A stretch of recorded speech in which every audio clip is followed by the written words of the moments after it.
First, let's take a look at the potential crisis ahead. To understand what I'll show you, you have to go back with me in time, long before today's wars and market woes. Go back to a lamb dinner served one evening back in 629 AD. At the head of the table sat Muhammad, the controversial founder of Islam. But the lamb was poisoned, and even though he spat it out, it was too late. His sudden death launched a bloody 1,354-year battle for control of Islam. It's a battle that still rages today, but that could soon explode in a way nobody ever imagined it would. On the one side, you've got the Sunni Muslims, and they've got the upper hand in Saudi Arabia, Egypt, Jordan, most other Islamic countries. They also control lots of oil. On the other side, you got the Shia Muslims. They run Iran, but their power is growing, especially in Lebanon, Syria, and even Iraq. While the Sunnis and Shia have always hated each other, think Northern Ireland or Bosnia, there's a new wild card nobody's accounted for. And it's this wild card that could soon plunge the entire oil-soaked Middle East into a region-wide religious war, forcing world oil prices to skyrocket too. Take a look at this map. The dark areas are Shia. The light areas are Sunni. For centuries, Shia in Iran have wanted to change this map. But now they might actually try to do it. The new oil war flashpoint number one, the real reason Iran wants the bomb.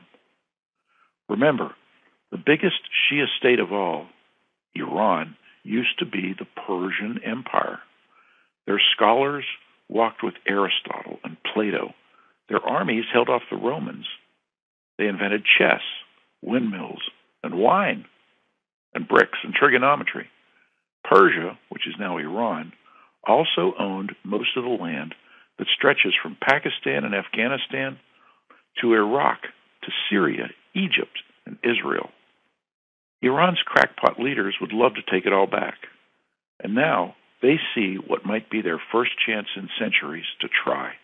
You see, Tehran's pursuit of a nuclear bomb is just the beginning. Take a look at this next map. Notice two things. First, Iran's near total control of the Strait of Hormuz. And second, Iran's Shia influence pouring into war-torn Iraq. Over 17 million barrels of oil, 90% of all the oil coming out of the Middle East, must pass through that Strait of Hormuz every day. Already, Iran could paralyze world oil shipments overnight just by shutting down that waterway. But now, they could be working on a bigger power play. You see, Iran's support for Shia militants in Iraq is strongest in southern Iraq, where 6 of Iraq's 8 supergiant oil fields are located.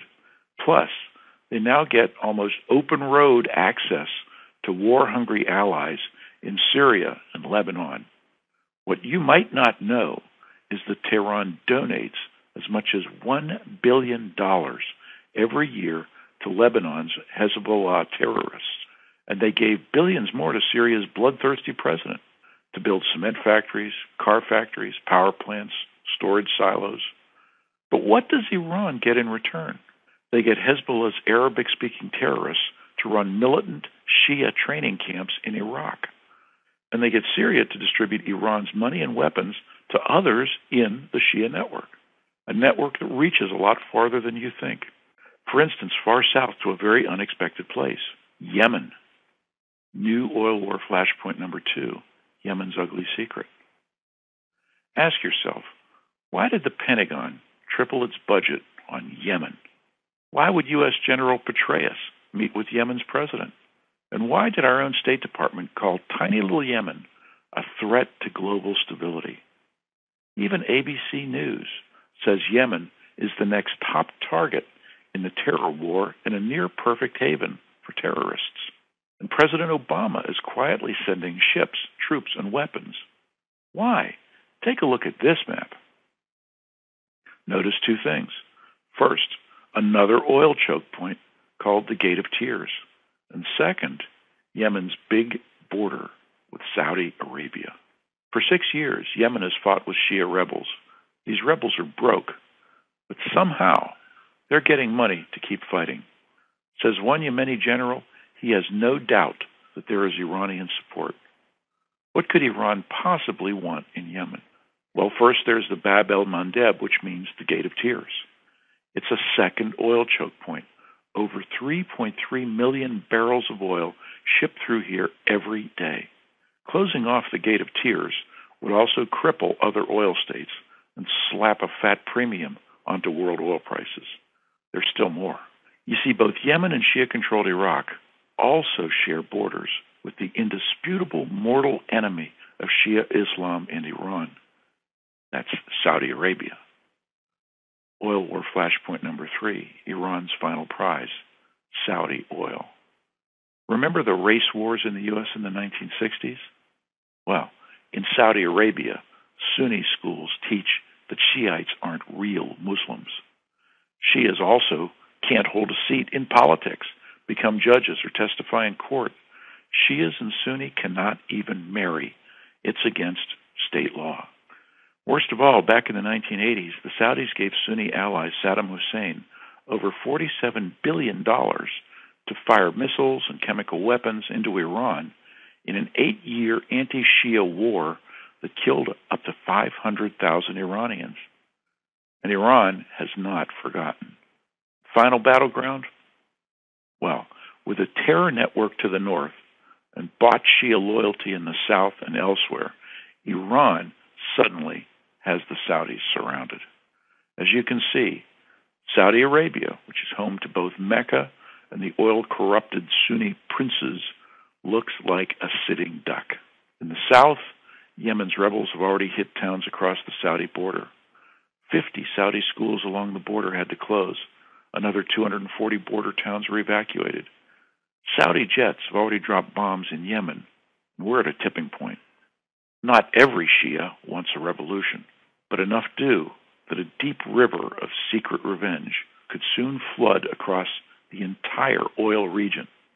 From the nearly 2 million Shia that work in Saudi oil fields to any of the 162 million Shia spread from Pakistan to Lebanon and Azerbaijan to the coast of North Africa. It's a jihad generation that's coiled to attack, and you don't have to take my word for it.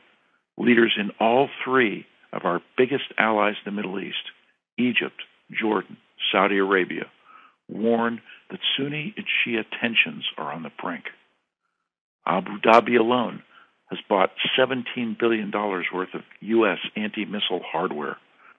The United Arab Emirates and Saudi Arabia just splurged on $25 billion in weapons, too. Even the U.S.